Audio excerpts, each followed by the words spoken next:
Hey Melvin, Yo, what's good? what's been your favorite memory of the summer so far?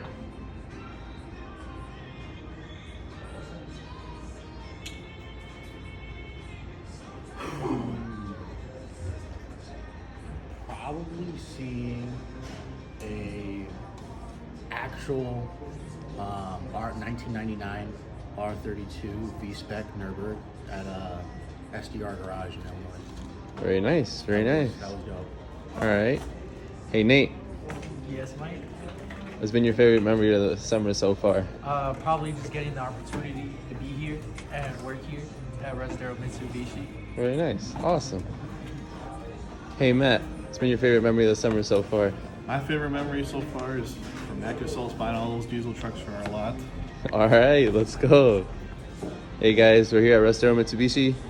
You guys should share with us your summer best memories that you've had so far, and come see us whenever you get the chance. Thank you.